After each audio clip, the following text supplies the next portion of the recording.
대학은 지식의 공유지가 되어야 한다. 새로운 교육은 디지털 기술을 이용한 기술적인 혁신을 통해서 온라인으로 비용의 장벽 없이 제공될 수 있다. 그런데 그보다도 더 중요한 것은 지역사회 구성원에게 진정한 민주주의의 교육을 제공할 수 있어야 한다는 것이다. 따라서 강사와 교육 참여자들의 활발한 토론, 수기, 그리고 실천적인 과정이 교육 내용의 주요한 부분을 차지하는 것이 바람직하다.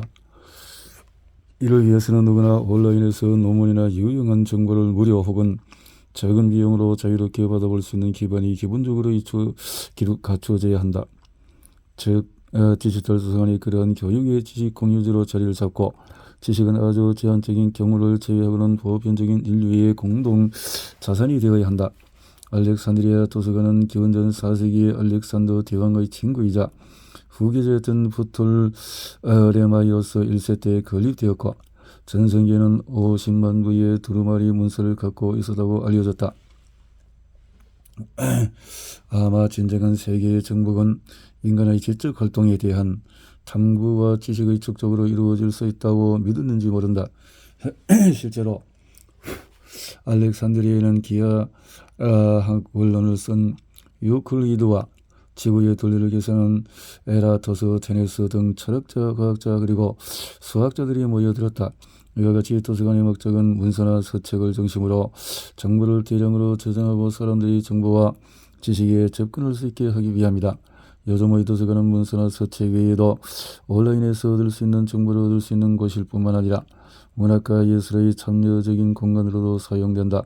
이러한 도서관의 목적은 시대에 따라 변해왔지만 독점적인 특허나 지식의 약탈적인 사용에 저항하고 공동체 구성원들을 위한 지식 공유지로서의 역할을 해야 하는 것은 분명하다. 지식은 본질적으로 누구나 이용할 수 있는 공유지에 속해야 한다. 어떤 새로운 지식도 실은 오랜 세월에 걸쳐서 쌓아온 인류의 지식에 기반하여 만들어지고 유통되기 때문이다. 개인이 독창적으로 만들어낸 지식이라고 할지라도 사실은 타인의 지식을 바탕으로 하여 새롭게 만들어낸 것이기 때문에 어떤 지식을 특정 개인의 독점적인 소유권으로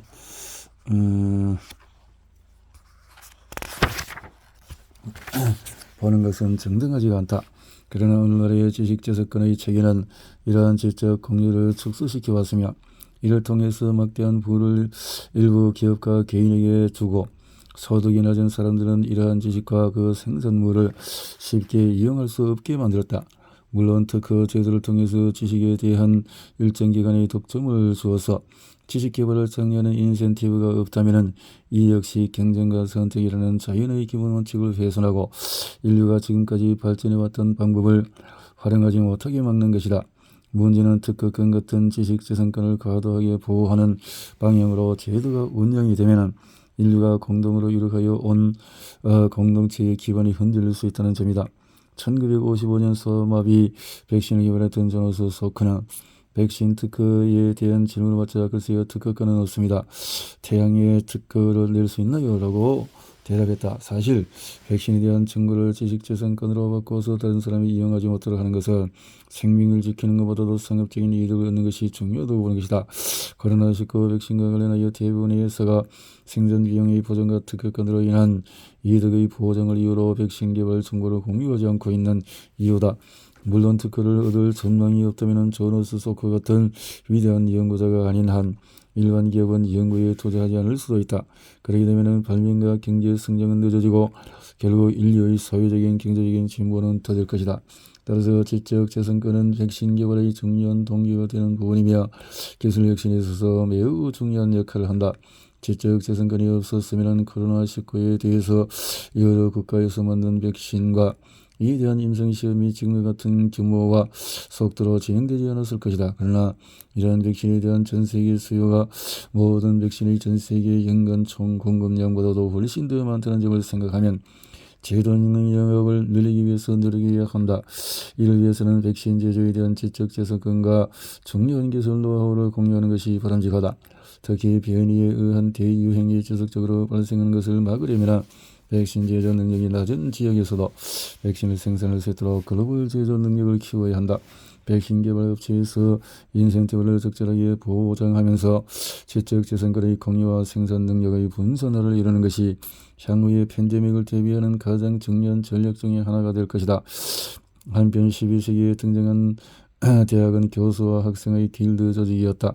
길드라는 이름은 겔드에서 왔으며 이는 공동의 목적을 위한 개인들의 결사치라는 뜻이다.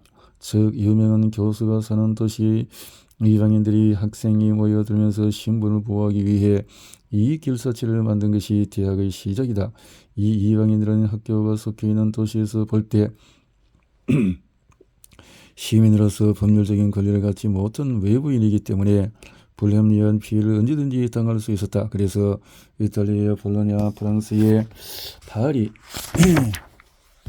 영국의 옥스퍼드 등에서 이러한 결사체가 내적인 단결력을 갖추고 체계를 이루면서 우네베르시타스 즉 대학으로 발전하여 간 것이다. 대학이 형성될 수 있었던 또 다른 이유는 중세를 거치면서 교회가 독점하고 있었던 지식을 교회 밖으로 확산시키려는 움직임이 힘을 얻어갔기 때문이다. 물론 대학이 지식에 대한 공동체의 소유권, 즉 지식 공유주의에 대한 적극적인 옹호자였다고 할 수는 없다. 역사적으로 보면 대학은 16세기 종교개혁의 과정에서 종파를 대변하는 지적 전위대의 역할을 하였고 17, 18세기에는 절대주의 군주들을 위한 행정개혁에 앞장섰으며 19, 20세기에는 연구 성과물이 사회 제도를 만들고 경제 성장에 활용되거나 때로는 전쟁의 수단으로 이용되었다. 대학은 지식 생산자 또는 인재 양성지로서의 역할은 충실히 하였으나 지식을 공유하려는 노력이 대학의 중요한 가치라고 인식하지는 못하였다.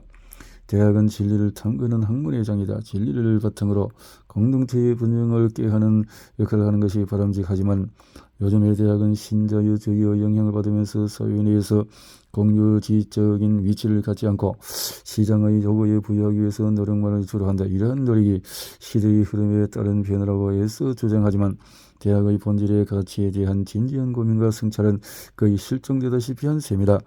도서관이나 대학관과 같은 공동체의 문화 공유지는 부의 불평등으로 인한 문화 생활의 불평등을 줄일 수 있는 기반이 될 뿐만 아니라 공동체 연대의식을 높이는 핵심적인 요소로 갈 수 있다. 그런데 현재의 대학은 이러한 문화 공유지로서의 역할을 하지 못하고 오히려 불평등을 확대하고 재생산하는 통로가 되어가고 있다.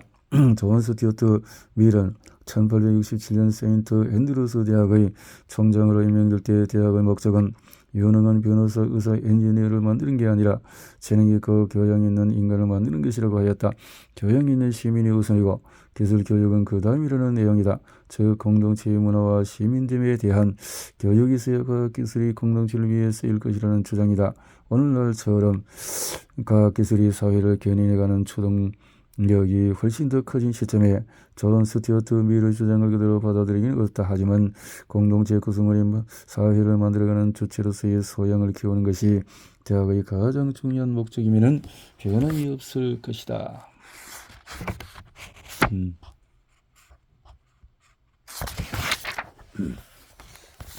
네트워크가 새로운 생성기관이 되다. 1960년에 시작한 1차 산업혁명은 인류 역사에 획기적인 변화를 가져왔다. 특히 석탄은 나무보다도 비용이 덜 들면서 열에너지 효율이 훨씬 컸기 때문에 기존 에너지원이었던 나무를 대체하고 각종 산업에 적용되어서 산업혁명에 불을 지폈다. 전기기관도 처음에는 가동 비용이 감당하기 어려울 정도였지만 성능이 좋은 엔진이 개발되고 저렴한 가격으로 생산할 수 있는 조건이 만들어지면서 산업혁명이 확산되는 결정적인 역할을 하였다. 철은 산업의 근간이므로 제철법의 발전도 산업혁명을 가능하게 한 중요한 요인이었다. 값이 비싼 목탄 제철법에서 석탄을 이용한 곳곳에 제철법이 확산되면서 철 생산이 크게 증가했고 특히 증거기관이 곳곳에 제철 생산에 사용되면서부터 생산량은 기하급수적으로 늘어났다. 이처럼 석탄, 증기기관 그리고 철은 각각 산업혁명에 크게 기여했을 뿐만 아니라 교통수단의 획기적인 발전 또한 가져왔다. 이 세 가지 요소를 모두 이용함으로써 철도와 열차가 만들어졌고 이로 인해서 이동이 쉬워지면서 교통혁명이 일어났다.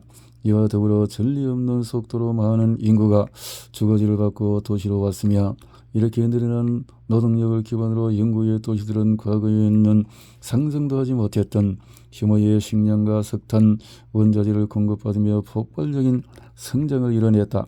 영국을 시작으로 프랑스, 벨기에 등 유럽 대륙에 위치한 국가들도 산업혁명이 확산되면서 같이 발전하기 시작했다. 1960년대부터 900년까지의 1860년대부터 1900년대까지의 기간은 종종 제2차 산업혁명 시기라고 불린다. 현대 사회의 기반을 이루는 새로운 기술들이 대부분 이 당시에 발명되었기 때문이다. 2차 산업혁명은 과학을 기술과 본격적으로 접목했다는 점에서 1차 산업혁명과 차이가 있다. 또 다른 차이점은 아주 작은 규모의 작업에서부터 거대한 공장의 기계 배치에 이르기까지 산업 생산의 과정을 기계화하고 자동화했다는 점이다. 그 결과 2차 산업혁명은 1차 산업혁명의 다소 제한적이고 지역화되었던 성공을 훨씬 더 광범위하게 확산시켰다. 또한 철도와 전신망 그리고 대도시의 전기와 상하수 시스템 등으로 도시의 하부 구조가 크게 변화하면서 도시민의 생활은 과거와는 비교할 수 없을 정도로 획기적인 변화를 하였다. 특히 전력 공급은 계층과 계급을 넘어 모든 사람에게 산업혁명의 혜택을 주었다. 결과로 자동차, 냉장고, 전화 등 생활 전반에 걸친 모든 영역에서 커다란 변화가 일어났고 노동자와 일반 대중을 포함한 사회계층 모두가 그 혜택을 볼 수 있게 되었다. 한편 산업화 과정을 지켜보던 애덤 스미스는 노동의 분화가 노동 생산력의 향상을 가져왔고 산업과 직업의 분화를 일으켰다고 주장했다. 스미스는 일자리가 점점 더 미세하게 정의된 전문 가지로 분리되고 있으며 각각의 작업은 그 작업만을 담당하는 전문 노동자 또는 기계에 의해 이루어질 것이라고 설명했다. 그 이유로 다음과 같은 세 가지를 들었다. 반복을 통해서 각 노동자는 주어진 작업에 익숙해질 것이고 작업 변경을 하지 않았기 때문에 시간 또는 절약될 것이며 기계의 설계가 점점 전문화되면서 효율적인 생산이 가능해질 것이다. 예를 들어서 피인 공장에서 일하는 10명의 노동자가 피인 생산에 필요한 작업을 나누어 맡으면 하루에 4만에서 8천 개의 피인을 만들어낼 수 있지만 노동의 분업이 없다면 한 명의 노동자가 하루에 하나의 피인을 만들기도 어려울 것이라고 주장했다.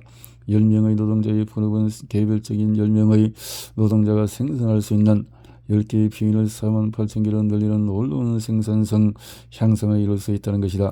한편 생산의 기계화가 도입되면서 노동 과정이 기계적인 일이 되었고 이로 인한 작업 조직 변화는 공장에서의 대량 생산으로 이어졌다.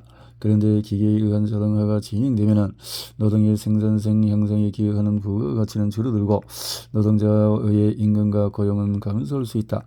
이 경우 노동자는 자동화가 대체한 생산 과정에서 배제되고 새로운 기술을 익혀야만 생산에 다시 참여할 수 있게 된다. 하지만 익숙한 노동 기술을 버리고 새로운 기술을 익히는 것이 쉽지 않기 때문에 노동자의 생산성 기여도는 낮아지고 빈곤과 실업이 증가할 수밖에 없게 된다. 사실 이러한 우려는 현실로 나타나서 2차 산업혁명이 인류의 복지에 크게 기여했던 시효가 끝나가고 있었다. 1929년 10월 뉴욕 증시 대폭락을 계기로 전개되었던 1930년대 경제 대공황이 이를 증명했다. 이렇게 2차 산업혁명이 가져온 변화가 잠시 주춤할 때 다시 새로운 대역을 이룰 수 있는 도구가 탄생했다. 컴퓨터와 인터넷이 등장한 것이다. 1990년대에 이르러서는 지구 전체가 컴퓨터의 통신망으로 연결되어 정보 시스템을 공유할 수 있게 되었다. 이로 인해 인간 활동은 전체가 정보의 힘에 의존하면서 하루가 다르게 가속화하는 기술 혁신에 따라 생활 방식 자체가 크게 달라졌다. 예를 들어서 과거에는 지식을 얻기 위해서는 학교에 강의실에 가야 했지만 이제는 온라인 접속을 통하여 수백만 명의 학생들이 강의실하는 곳에서도 지식을 습득할 수 있게 되었다. 집에서 근무하는 것도 이제는 더 이상 비정상적인 예외적인 경우가 아니게 되었다. 현재 제조 서비스 금융 분야에서 다국적인 기업은 세계 경제의 핵심이 되었는데 다국적 기업이 폭발적인 성장을 하게 된 이유에는 기술 발전에 따른 네트워크의 강화가 주된 요인이다. 특히 인터넷의 비약적인 발전 속도는 다국적인 기업이 공장과 본사를 각기 다른 국가에 두고 있어도 마치 한 공간에 있는 것처럼 일할 수 있도록 만들었고 그 결과 유례없는 규모로 대량 생산할 수 있는 기반을 다지게 되었다. 그리고 이는 국제적인 차원의 대량 생산 시스템으로 이어지며 생산의 글로벌화가 이루어졌다.